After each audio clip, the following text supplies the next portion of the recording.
89. The game wasn't even that close. Just think about it for a minute. The final score of the game was 140-89, and yet I don't even think that told the story of how big of an ass-whooping this was across the board. I want to remind everybody of something. It was 11-9 Atlanta with 8:11 in the first quarter. 11-9 Atlanta, 8:11 in the first quarter. Knicks were plus 49. That was the margin going into halftime. Plus 49. The Knicks delivered, ladies and gentlemen, boys and girls, the largest halftime lead in the history of the NBA playoffs.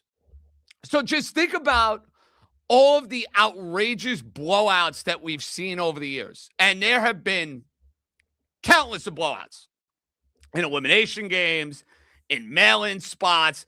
I mean, I can go on and on. There have been some big-time beatdowns. This was the biggest of all beatdowns. The Knicks played as complete a game as you're going to see. Atlanta was just absolutely spooked by the sort of defense the Knicks were playing. Whether it was Anunoby, whether it was Mikal Bridges who showed up in this game, whether it was Mitchell Robinson, Josh Hart, Atlanta was spooked. They couldn't do anything on offense. And then who really set the tone for the Knicks in this one offensively? To me, you got to talk about two guys. The first has got to be OG Anunoby. And maybe he was inspired by his gal Anne Hathaway. You know, I'm all for the OG Anunoby Anne Hathaway relationship that nobody ever saw coming. And listen, they can keep dropping tea leaves till they can't drop tea leaves no more. OG's going to play like this. Can we get Hathaway in every one of these games? Cancel the Devil Wear Prada, the premieres, the openings, the galas. No, get her ass to the Garden. Get her ass either to Boston or Philadelphia. Let her go and be OG Anunoby's good luck charm because he has played like an absolute beast. And the Knicks are a different team, folks, when Anunoby is playing like that. He had 26 points at the half. He's been automatic with the corner threes. He's attacking the basket. Anunoby was everywhere in what was a 39-4 run for the Knicks. Here, there, and everywhere, to quote Paul McCartney. So, when you think about valuable players in this first-round series, Anunoby is towards the top of the list. You know, it's funny. He finished only with 29 points. Only 29 points. He was 11 of 14 from the field. But his impact was everywhere. His three-point shot was exquisite. So, hats off to OG Anunoby. Best game he played in the series, bar none. He was absolutely stupendous. Now, what changed this series? Because as lopsided, as big a beatdown as we had in Game 6, the Knicks won comfortably in Game 5. They won comfortably in Game 4. Let's not forget, the odds makers, they're pretty smart people, right? They're not dummies. The odds makers, folks, had the Knicks going into Game 4 as underdogs to go and win the series. Odds makers had the Knicks as underdogs. Think about that for a minute. Underdogs. What changed? The Knicks brilliantly realized they have to run their offense through Karl Anthony Towns. Once they started running their offense through Karl Anthony Towns, who had his second triple-double of the series and had a quintessential moment game in game number 4, the Hawks had no answer. And if you're going to pinpoint two super positive, optimistic reasons, what we saw in Game 4, Game 5, and Game 6 is a sign of things to come for this group as far as their next second-round series, which we will get to, and as far as thinking about an even bigger picture, which is, hey, getting to an NBA Finals, competing in the NBA Finals, winning your first championship since the early 1970s. The fact that the Knicks have Jalen Brunson and Karl Anthony Towns working together the way they've been working together, and the Knicks finally realizing, hey, we got to play through this guy. We got to make sure this guy does not get lost in the shuffle. It is beyond paramount. The second major positive for why I think you got to be super glass half full about the idea that this team now is only scratching the surface for what they can be is what Anunoby's providing offensively. And I've said this countless times. When Anunoby is engaged and is dialed in the offense, it unlocks a different level within this group. And if you think I'm wrong, go and look at this series and go and look at this game number 6. You know Brunson's going to get his. Cat at the top of the three-point line, running the offense, finding guys, freeing up space for Jalen Brunson. And in this game, Atlanta, basically, the minute they fell behind by double digits, it was pack your bags, 1, 2, 3, Cancun. But it's the sort of take no prisoners game that should have you wanting to run through a brick freaking wall throughout the course of the weekend. This Knicks team, as we have said throughout this regular season, they're going to be judged on what they do in the postseason. It didn't matter if they won 52 games, 45 games, 65 games. They were going to be judged by what happened in these postseason games. And let's be perfectly frank. Adversity hit them in the postseason a lot sooner than I think a whole lot of people may have expected. Knicks had a deficit in this series. They had back-to-back devastating losses. Just think about where we were a week ago at this time. A week ago at this time, the Knicks did not get a shot off in Game 3 against the Atlanta Hawks, and Mike Brown can't coach, and the Knicks are going to break up the core, and the Knicks are going to lose in round 1 of the Atlanta Hawks. Now, we never felt that way, but like bigger picture, you were very worried and concerned.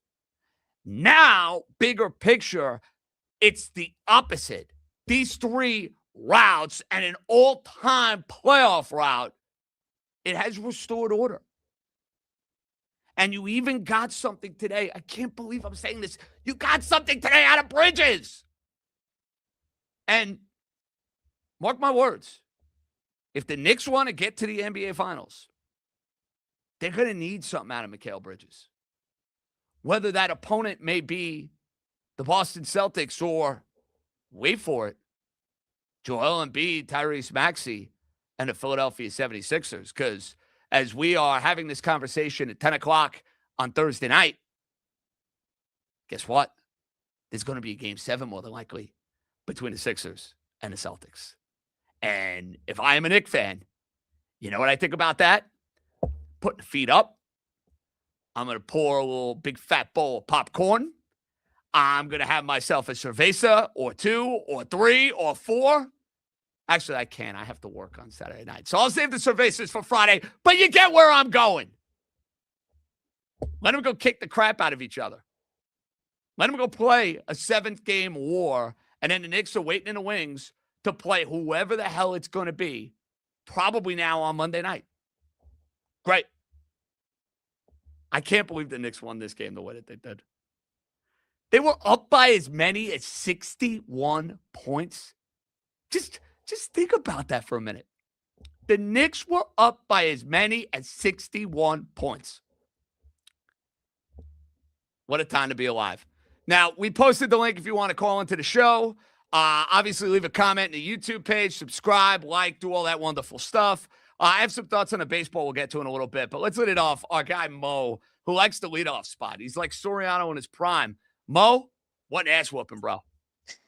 JJ, I have a little special guest here. It's my bell. I've been holding him for probably around three Yes, quarters baby. now. That's right. That's Uh, right. I like it. I, I like a prop, Mo. Well I, played. I like a I, prop. I mean it, JJ. I mean, everything you said obviously spot on. I mean I mean, I was sipping on my apple juice by, probably. And JJ, the first thing I want to say is that you knew that Atlanta wanted to like feel out how the Knicks were going to take the first punch because Atlanta did punch a little bit, like the They did. I first mean, they had a probably two, lead. I three mean, they went minutes. on an 8-0 run. They did go on But an 8-0 but run. the moment the Knicks fought back, the Atlanta was like, all right, like we're done here. Let's just go home. Like that we're not. And JJ, I'm not sure if you heard during the broadcast, they talked to CJ McCollum about like how the Hawks were. They're like, and I think CJ, they were like, CJ was very honest. Was like, yeah, after game four, like we kind of felt like the Knicks took our will, like Well, they for did. them. I mean, let's And, be honest on that, Mo. They did. Because the Knicks made an adjustment, and it was so abundantly clear that once the Knicks made that adjustment of playing through Karl Anthony Towns and started attacking the interior of the Atlanta Hawks, Atlanta had no prayer, dude. They had no prayer. no, they didn't. That was, I mean, OG obviously was the best player tonight in my opinion. I don't think it was close. I mean, for him to just completely dominate that first quarter was incredible to watch. I haven't seen anyone dominate a quarter, not only offensively, defensively too. He was doing everything. It was crazy. But JJ, one thing that you didn't really mention too much, which I want to give a lot of credit to, Mike Brown was incredible the last three games in terms of just game planning, and I think the Knicks team is better, JJ, than last year's team just naturally with the roster as well as you know.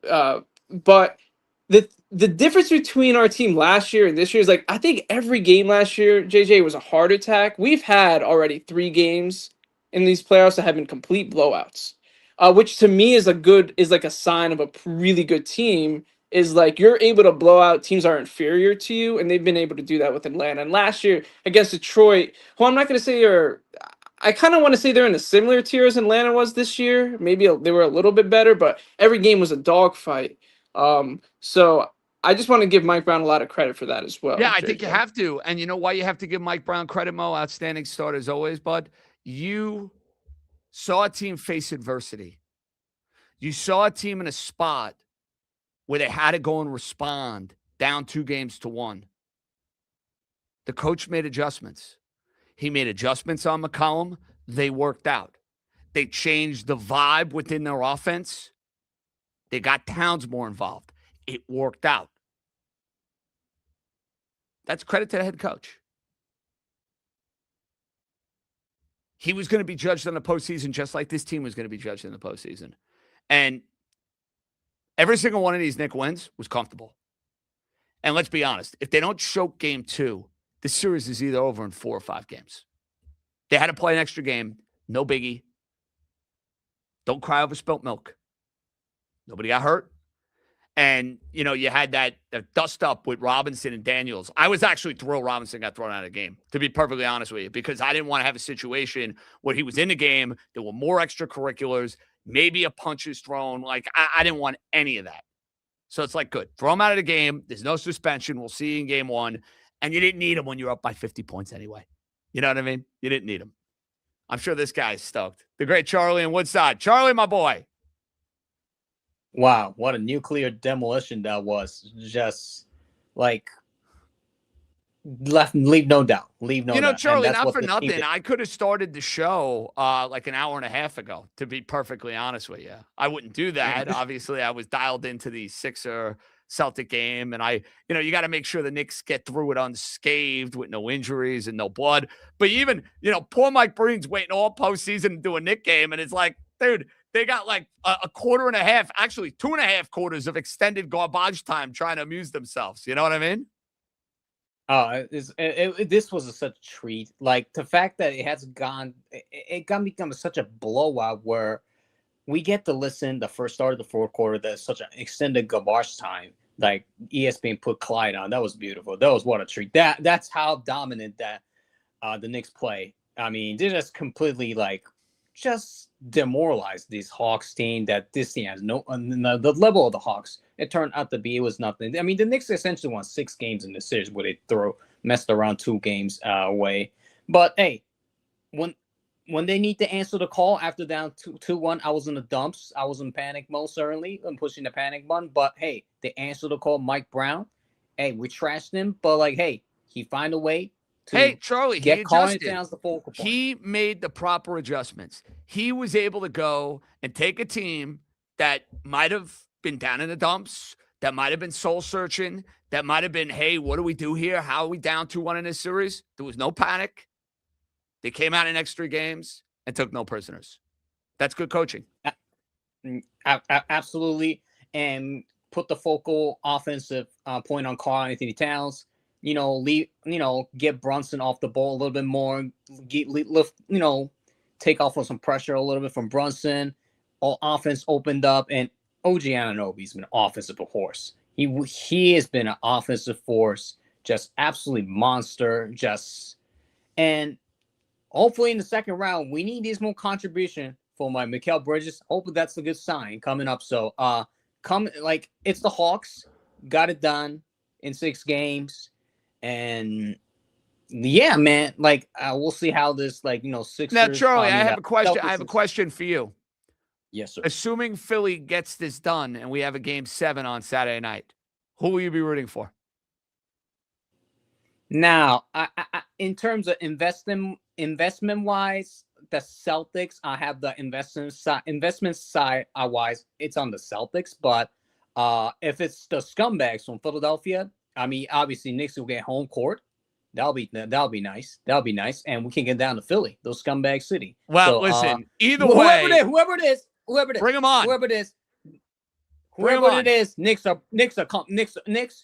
Or I mean, bring those any of them, because the way I feel like the Knicks team is, they can be anybody in this. Charlie, if the Knicks play, that's such a great point. If the Knicks play the way they played in Game 4, Game 5, Game 6, they're going to the NBA Finals.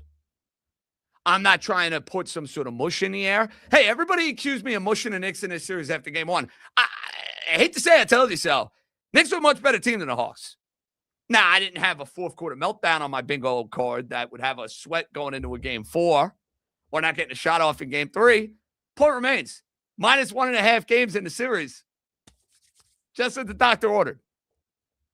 But you have to be more confident than what you were maybe even going into this postseason, because this team kicked it into another gear.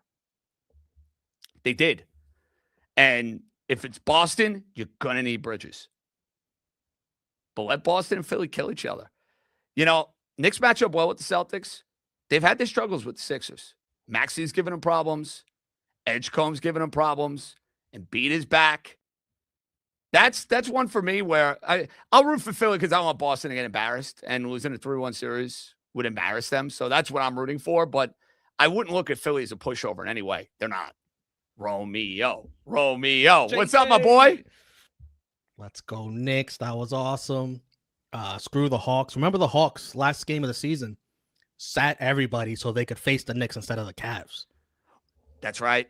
And you Screw know what? Karma, Romeo. I love that arena was sounding like MSG South. You had James Dolan was laughing with How about Stephon Dolan? Marbury. You want to talk about an image? How about James Dolan sitting next to Stephon Marbury during a Knick playoff game? Talk about healing all wounds with a little bit of time. You know what I mean? Oh, we just needed Oakley on the other side of him. That's all. That would have been imagine perfect. that. Oak, Jimmy D, Marbury. Go get it. By the way, I don't know if you saw, 28 years to the day of the Van Gundy Alonzo incident. We get this incident tonight. And Romeo, I was getting major PTSD when I see Mitchell Robinson continuing to bark back at the Atlanta Hawks. I'm like, dude, just go to your bench. Just go to your bench. This game is over. They have nothing at this point other than being chippy. Just get the hell out of there. Like when they threw him out of the game, I'm like, great. That way he can't throw a punch. Yeah. That way he's not suspended for a game 1. This shit's over anyway. Perfect. Go hit the showers, Mitch. And what a piece of garbage that Dyson Daniels. I mean, the elbow and then trying to yank his shoulder out of his socket. Like we've seen this a couple of years ago with Embiid on Robinson but he actually hurt him and he had to miss, a couple of games. So, really, OG is playing out of his mind. Romeo, Sometimes, they're a different team when he's playing like this on offense because he's dialed in. The 3-ball was unreal in this series against the Hawks. He shot the ball so well from 3. And listen, there's going to be a lot of touches for Brunson. There's going to be a lot of touches for Cat. There's got to be a way that Anunoby is engaged in this offense because then you got 3 legitimate options that you're cooking with offensively. That's what you want. sometimes to me out there, I don't know if this is out of line, but he looks like Kawhi Leonard sometimes. Baby Kawhi. Yeah, he's like a poor. And I say this as a compliment. It's like a poor man's Kawhi. But right now, he's got Anne Hathaway in his corner. So you know what I mean? Right now, he's got Kawhi. Maybe he doesn't have the finals MVPs like Kawhi has, but he's got Anne in his corner. So we like that. And it's interesting to me, like between the Celtics and the Sixers, the Knicks. If you're talking about a championship team, you shouldn't be afraid to go through anybody. You should be, ready. Like you shouldn't be like nitpicking. But just for the purpose of debate and conversation, I think the Celtics are a better matchup. I agree with you. If that's it's crazy to say that, Romeo, because the odds boards would totally disagree. But let's just think about this logistically. If Philly comes back from down 3-1 against Boston, and all of a sudden Embiid is back in the fold, and you got Maxey there, and you got Edgecombe there, that's a team that's going to be like, hey, we were left for dead.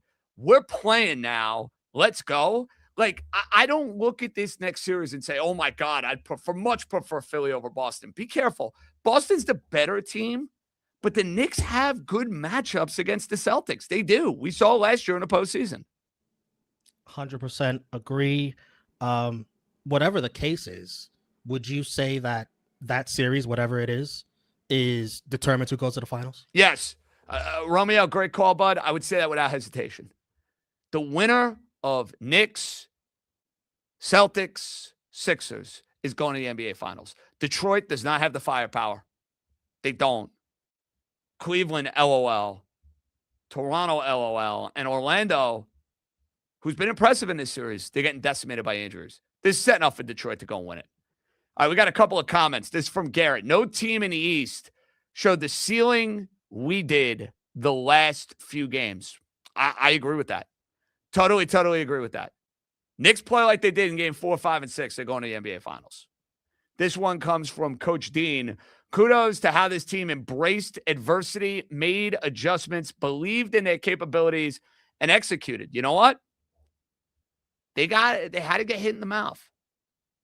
Like, I thought this would be a comfortable first-round series. From a standpoint of, like, getting to 6. See, there's levels of comfort. 6-game series, you don't expect to be down 2-1. Knicks were down 2-1. They were dogs, underdogs, going into game 4 of this series, which, after watching the last 3 games, seems like crazy talk, doesn't it? I bet a -1.5 games, and full disclosure, of course your boy hopped on the Knicks at plus money to win the series because we were going down with the ship. And I hope everybody got some action in on plus 550 to win the conference, because I got news for you. You're not going to see that number. I don't care if the Celtics win game 7 or not. You are not going to see that number. I got to throw this one up from top 5 Knicks fan in New York City. Benji, JJ, you know from the start. Yeah, I did. I still expected the Knicks to win this series, even after being down 2-1. But I figured we might have to get to a 7th game at that point. We didn't get there. Got to keep this sort of engaged, fired up, dialed in version of Karl Anthony Towns throughout the rest of this postseason. Because you saw at the midway point of the regular season, something changed in Cat. Maybe it was the trade deadline. Who knows? Maybe there's some sort of chat between closed doors that we don't even know about. I mean, it could be a lot of variables here. A lot of variables, right? But he was aggressive in the second half. He put his ass off in the second half. And he had an unreal series. Unreal series. So, I think the Knicks fan is starting to warm up to Karl Anthony Towns. They should be. Let's head to Jordan, who's up next. Hi, Jordan. Hey JJ, what's up? Jordan, what's up, dude? Unbelievable win, monster. I never seen the Knicks performance like this in my lifetime. Well, I mean, I've never seen a game like this in my lifetime. So you got me there. I mean, listen, I've I'm watched fired a up. whole lot of basketball, Jordan, in my life. I know I'm not, a senior citizen. I'm going to be 38 years old in a couple of weeks. I'm fired up. I've never seen Jordan in years of watching playoff games a lead by as many as 61 points. So there's that. I'm fired up. You should be fired up. Listen, the Knicks were expected to win this series. So the idea of being fired up about winning the series is not the narrative here. The way that this team just stomped on the Atlanta Hawks' throats and embarrassed them over the last 3 games. That's what you're fired up about. He just got out of work, and now he's ready to go. Bradley joins us. Hi, Brad. Hey, JJ, 1 second. Look at this. Brad's in the car. He's turning the car on. He's got the camera on. He's multitasking. I love this, Brad. Back in here. Look at this. I hope we got the car play going. That's the key. You got to make sure you have good car play in the car. That's a must for me. All right. There we go. Looking you good. got me? Feeling good. Amongst cities. So we are in a collision. We're gonna have to get Bradley back in. I don't know what's going on there. So he's, when you're finagling, when you're trying to figure out what's going on, technology-wise, it's not ideal. So we'll see Bradley. We'll fire him up in a minute. This one's from Mo. Yeah, Tatum with a little gimpy. So that's definitely something we're gonna have to monitor here. Definitely something we're gonna have to monitor here with Tatum. All right, let's try that again. Bradley, I welcome you in. How we doing? No, Bradley not ready yet. That's okay. That's okay. Listen, sometimes it takes a little while. Phone, YouTube connection, Twitter connection. And by the way, if you haven't followed the show yet on YouTube, get your ass in there. Subscribe, like, hit the button so that way anytime we go live, you get the notification. I mean, you do it with the pod. You might as well do it with the YouTube streams. This one is from Juan. This is a great one. I think the Knicks may have finally realized that if they are physical and compete on defense, they can beat anybody. Yeah, you got to play big-time defense. That's what this calling card of this team was supposed to be about. So you saw it. Now he's ready to go. Bradley, let's There we go. JJ, Beauty. you got me? Yes, I do. Oh, man, what a freaking win by the Knicks tonight, man. You know what? That could Belt to ass, Bradley. Belt to ass, baby. Yes, Let's go. Sir.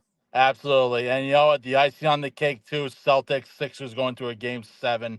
You know what? Hey, I'll take on whoever. The Knicks play like freaking like Warriors today, man.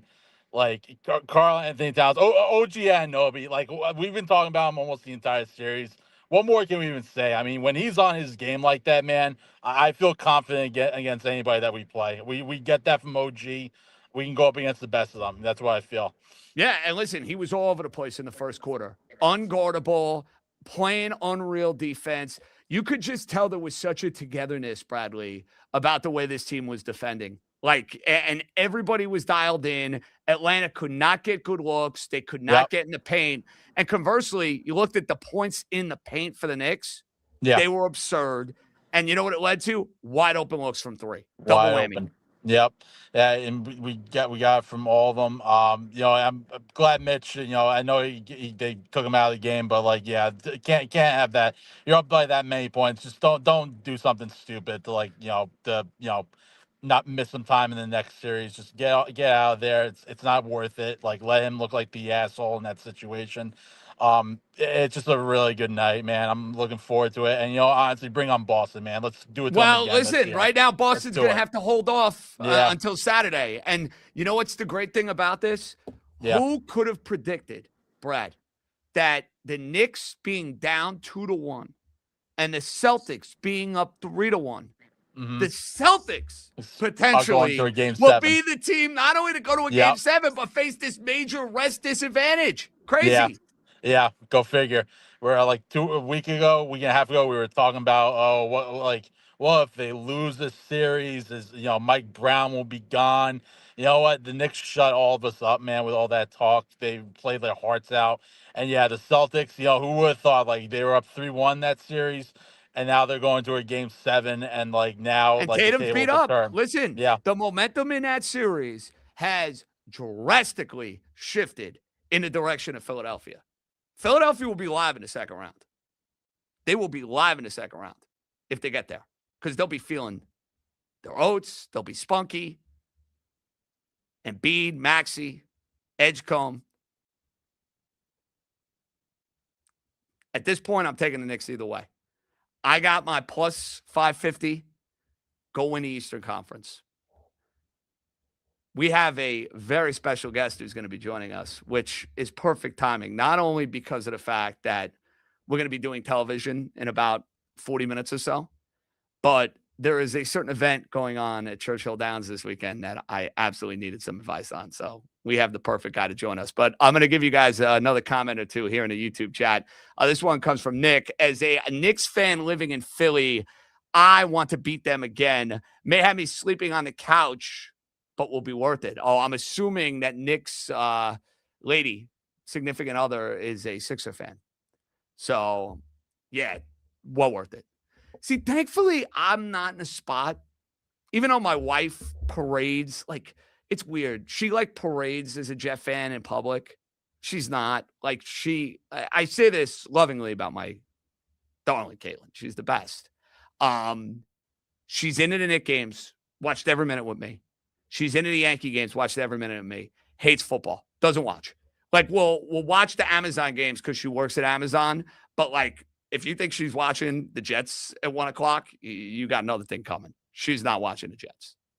So that's why when she says, oh, I'm a Jet fan, I'm like, no, you're not. You root for the Dolphins because it makes your husband happy. And she knows, for my overall well-being, you need the Dolphins to win. So we have her. Moose is getting set up. I think I see him. He looks good. He's getting the dotting the I's, crossing the T's. Without further ado, after a Nick belt-to-ass beatdown, the Derby is on Saturday. Moose, I'm going to see you on TV in about 40 minutes. I had to get you on the screen. What's up, bro? What's going on? Farina's helping me light the studio here. Well, listen, Chris Farina is a man of many talents, whether it's setting up Sports Night or setting up you. He actually gave me the feedback. You'll be proud of him for this. To What's get that? the book on the laptop, so that way we get my, my camera level up a little higher. Yeah, that's a good job. My wife always tells me when I do the walk-in talks with Chip the dog, you got to keep the camera up high. Nobody wants to look up your nostrils. They don't want to see up the nose. No, they don't want to see up the nose. So you got to keep it up high. You've seen a lot of basketball in your life. Is that the biggest beatdown in a playoff game you can ever remember? Yeah, 47-point lead at half. I mean, JJ, it was late first quarter. I went outside and had a baseball catch with my middle son, Paul. It was a 21-point. I mean, it was a non-competitive game in the playoffs. And we both love the Knicks, right? We're both lifelong Knicks fans. I have not seen that kind of performance. Tonight was the night where, for the first time really in a long time, that the Knicks had this air of a championship caliber team. Listen, Atlanta, they went into the series a more talented team than the Atlanta Hawks. Atlanta made them sweat. I don't think there's a team in these NBA playoffs with more pressure from an organization top down. What James Dolan had to say before the series started, getting rid of Thibodeau, bringing in obviously Mike Brown during the course of the offseason. This team was not great about winning 53 games in the regular season, John. It was about what they were going to do in the playoffs. So no team had more pressure. Tonight's performance, you put your head to the pillow if you're a Knicks fan tonight and you say to yourself, this team is capable of winning an NBA championship. And you know what? I haven't said that and thought about that in quite some time, because you used to watch a lot of Knicks teams. They'd go down to Atlanta, they'd lose, they'd come back to the Garden, they'd win by double digits. And you're saying to yourself, wow, why do they need to play that extra game? Tonight, they left no doubt, because I mean, to look up at the scoreboard at one point in time with CJ McCollum on the bench, and the score is 72-22. I haven't seen anything like that in a playoff game. Knicks, Bulls, does not matter forever. Up by 61 points. So the crazy thing about this is they were underdogs in the series, down 2-1, right? Like, despite what the predetermined notion was, Atlanta stole game 2. The Knicks screwed up the end of the game in game number 3. I scooped it because I said, listen, I'm going down with the ship. If the Knicks can't beat the Hawks, then blow this team up to smithereens. And they answered the bell, Moose. I mean, it came out in 4, 5, and 6, smoked them every which way. What was the biggest difference to you? Was it involving Cat? Was it the emergence of Anunoby? Was it Mike Brown adjustments? Like, if you have to look as a whole in a vacuum, down 2-1, these last 3 games, biggest difference for the Knicks? I think probably a combination of them all. I mean, putting hard on CJ McCollum defensively, I think got him off of his rhythm. The Atlanta Hawks didn't have the size. I mean, they had guys with length, but just didn't have the overall size to be able to deal with Karl-Anthony Towns. And when he had that triple-double game, 2010 and 10, just the 4th Knick ever in playoff history to be able to accomplish that, Josh Hart being another one, Dick McGuire, and I think Clyde Frazier, the only 4 ever in the history of the New York Knicks to have playoff triple-doubles, to have Towns be the facilitator. But I think OG Anunoby, you want to think long range. There's 2 keys to this team long range, because you know what you're going to get from Brunson, right? The captain, not good defensively, brilliant offensively. You know what you're going to get from Hart. He's the glue guy, right? Does everything. If he chips in offensively, it's an added bonus, but he does everything else well. Karl-Anthony Towns could frustrate you at times. Really, the 2 guys that the Knicks organization feel will level up, and you saw OG Anunoby taking his game in this series to another level. He was badass in this series. I mean, it was unbelievable. I mean, he really was. And so, but they're going to need that level of OG Anunoby here moving forward, whether it be Philadelphia or whether it be Boston. If they get to the Eastern Conference Finals, whoever's standing in their way, should they get through the East and the NBA Finals, and if it's San Antonio, Oklahoma City, or Oklahoma City sitting there, they're going to need OG playing at that level. It was good to get Bridges in a game that was a blowout game. I get it. But JJ, they're going to need a good version of Mikal Bridges here in the NBA playoffs at some point in time. And not the guy that's getting benched in the second half for Deuce McBride. They're going to need the guy that the Knicks gave up 5 first-round draft choices to the Brooklyn Nets to go get. They're going to need that version of Mikal Bridges at some point in these NBA playoffs consistently if the Knicks should ever think about winning an NBA championship. But you mentioned it before. Listen, Towns was great early. OG was brilliant throughout the course of the series. And finally, the Knicks took the punch early on, and they responded like a championship team should. I think that's such a great point on Bridges. I've been down on him. I think he's incredibly frustrating. I don't think he's aggressive enough. Everyone said Mike Brown was going to unlock this different version of Mikal Bridges. Haven't seen it all year, but I think getting going here, it's a must. Like, I don't know who the Knicks are going to play yet, obviously. We're going to have a Game 7 with the Sixers and the Celtics on Saturday night. Moose, against either one of those teams, you're going to need Bridges to help out on Maxey and Edgecombe. If you're playing the Celtics, hey, Game 1 and Game 2 last year up in Boston, Bridges was in the middle of everything. Like, if you're going to win that series, I don't think you can do it with him being a total zero. He doesn't have to be amazing. He doesn't have to go for 25 points a night, but he can't be a guy that's playing 15 minutes and can't get on the floor in the 4th quarter. That can't happen. No, you can't get that version. No, you're not. And listen, it's an interesting conversation. Who would you want? And the Knicks are going to be. Well, I'm glad that you brought that up, because I literally was going to tee you up on this, and I feel like we're going to have this. This is going to be the video breakout, because we're going to have this all over social media over the next 48 hours. If you're a Knicks fan, Mark Malusis, and I'm sorry I'm cutting you off here, but I have to cut you off here. Who are you rooting for on Saturday night? The Sixers or the Celtics? Yeah. Who am I rooting for? I got to be honest with you. I actually think I'm more fearful of Philly than I am Boston. I don't know. It's so weird. Like, because Philadelphia's got listen, former MVP of the league in Embiid. He raises the level of everybody else. They've got Maxey, who we've seen be a big game player. Edgecombe's been impressive as a rookie. I understand he's not been Concanipple or obviously Cooper Flagg being Rookie of the Year, but Edgecombe's had a really good year for the Philadelphia 76ers. Now George is back with the team, and we've seen Paul George be able to raise his level at times. I just get a little concerned about Embiid.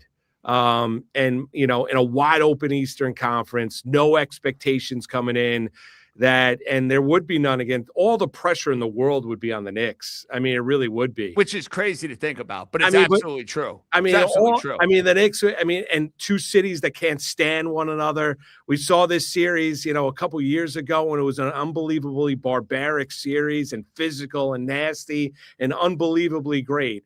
I'd get fearful of Embiid. I really would. Like, Boston's a strange team, JJ. They really are. Well, because it's about the three, Moose. Are they hitting threes? Are they not hitting threes? That's it, right? And if they don't, they get run out of the building.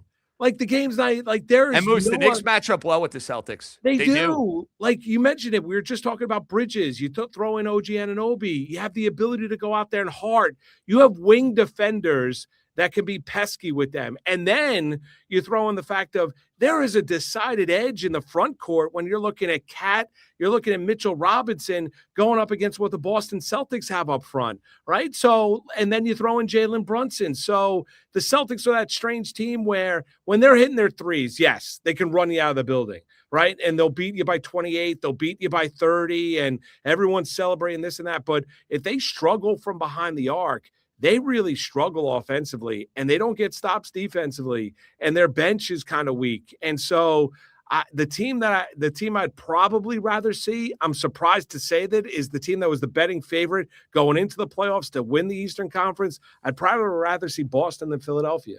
Gut feel. Knicks playing in the NBA Finals in early June? Tonight, I think they are. Same. I feel the same way. We're prisoners in a moment, but I don't care. Sorry. You know what, JJ? Yeah, you know what? We're longtime Knicks fans. I'm basking in the glory of the fact that the Knicks made a statement down in Atlanta tonight. I think they are. Like, who right now with the way that has anyone put on a performance that you saw like the Knicks did to the Hawks tonight? I mean, we've seen some daylight performance. I mean, that was an embarrassing performance by the Atlanta Hawks, and that was a brilliant performance by the New York Knicks. I mean, listen, Orlando, I understand they're dealing with some injuries now. They've been the better team against Detroit. And Detroit's got Cade Cunningham and not much else. And Jalen Duren's disappeared in that series. They can't shoot. Detroit can't shoot. No. Right. It's Cleveland is going to be, I think, out-muscled down low by the New York Knicks. We've already talked about Boston and Philadelphia. Yeah, I think the Knicks are going to get themselves to the NBA Finals. I didn't think that before these playoffs started, but I'm starting to think that now. Well, I hope so. That plus 550 ticket is juicy. So we want to really juicy. That'd be nice for Ellie's college fund. You know what I mean? No doubt. You better save up by the time. Trust me. By the time 529, we're juicing it, man. By the time Syracuse at that stage might be $125,000 a year. Goodness. At least the boys will already be through the college when I'm dealing with it. So we'll talk about it. I got two quick hitters for you before you get ready for TV. One, Mets. Is this season salvageable? I don't think it is. I mean, are you surprised Mendoza's getting on this plane? I get in a way I am, but listen. Do you really think, JJ, this is Mendoza's fault? No, but I also think I don't. I don't think it's entirely his fault because there's so many faults within the roster. I also think you're at a point though, Moose, with the payroll where it's like you got to do something. What else can you do? I mean, no offense, his contract's up. I got to try something. No, and I get that, and that's fair, and you're not wrong, right? So because I was out getting a cup of coffee this morning, I ran into a Met fan. He's like, "How does Mendoza still have a job?" I'm like, you know what? They first off, I think it puts you know what it is, Moose? Yeah. If they fire him, the onus now even more moves further onto Stearns. Well, that's it. He's got no cover, right? There's no coverage whatsoever because then it's on Stearns. Listen, this is a roster problem. Like, there's a couple things that come into it. Number one is, and you and I are both Yankee fans, right? And I get critical of the Yankees. I think you have a deeper appreciation for Cashman and company based on what we've seen from the Mets as of late, right? And the fact that they're able to keep the train on the tracks and win 90-plus games and go to October. I understand they haven't won a World Series since 2009, but they don't have these kind of disasters, right? Because this is an unmitigated disaster for the Mets.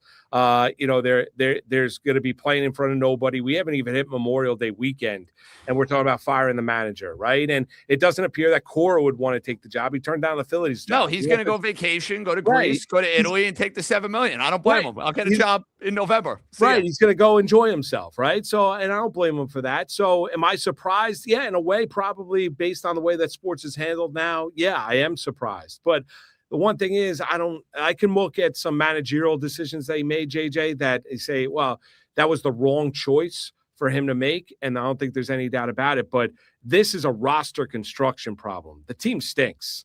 There's no other way to cut it. They don't hit for power. In an era in baseball in which you build lineups, they hit the ball over the fence because of the way that bullpens and the way starting rotations are used. They got rid of guys in Nimmo and Alonso and McNeil that gave this team an identity. They lost Soto. When Soto returned, they lost Lindor. Peralta can't pitch into the seventh. Senga's a lost cause. Clay Holmes and really Nolan McClain have been their best two starters. They lost Diaz, and I understand Diaz is out for the Los Angeles Dodgers, but then replaced him with Devin Williams, who, JJ, was a disaster last year for the New York Yankees, and they gave him $51 million. And he has been horrendous this year. Like, the question you have is, okay, is this year fire Mendoza? But how exactly does it look? Like, someone's got to explain to me, how is this team all of a sudden then going to play, 20, 25 games over 500 for an extended period of time based on what we have witnessed here? They can't outpitch you. Their bullpen, they can't out bullpen you, and their lineup can't outscore you. So exactly how does it look? And then when you listen to David Stearns in the offseason and say, well, it's going to all be about run prevention. And then you have guys making errors left and right and playing out of position. He overthought it. And I understand last year he looked at the collapse late and said, this is my avenue now to mold this I'm organization. going to change the lineup, except for the fact they couldn't get anybody out over the final 3 months of the year, and That's that's the why they missed the problem. playoffs. Right, that's the issue. The issue last year wasn't the fact that the lineup, even though it never really was what we thought it was going to be a year ago, they couldn't pitch. They couldn't get anybody out. That is the problem, and that's a fault to David Stearns. We don't hear about the pitching lab. I mean, time and time again, you heard about the Mets vaunted. No, Jeremy Hefner's got the pitching lab down in Atlanta. Right, that's all. Right, that's all disappeared. Right, and now you look at this Met team. I don't think there's going to be some miraculous comeback. And listen, I didn't see them when they were 10 games under 500 June 1st and made that run to the National League Championship Series. I didn't see that kind of run, but it's hard to envision this team now without Lindor for an extended period of time putting on that kind of run. I can't see it. All right, Moose, final one. Saturday. Yeah. Churchill Downs, the Derby. I need a winner. Let's go. Yeah, I'm going to give you a chalk. Listen, I think you make a case for a number of horses, right? I think you could look at I like Chief Wallaby a little bit. Commandment, 6-1 on the morning line's impressive. I'm not going to back off the horse. The Puma is another one. Further Ado coming off the 11-length victory in the Toyota Bluegrass. I understand that drawing the rail is terrible. And we have not, and it's really been a place where horses, when they draw the rail, you kind of cross them off. I'm sticking with Rapoli. I'm going to stick with Renegade. I thought his Arkansas Derby and his turn of foot that he showed in that race was the most impressive that I've seen of, even with Further Ado freaking out in the Toyota Bluegrass. So I think might regress a little bit. Horse racing term might bounce off that performance. If he improves off that performance, then I think Further Ado is going to be your win the Kentucky Derby on Saturday at Churchill Downs. I don't think he does. I think Arad Ortiz is with the experience that he's had. I think he's had two other runners break from the rail. You look at Renegade, has no early speed, no turn of foot, should be able to sit the trip, is going to need a little bit of racing luck.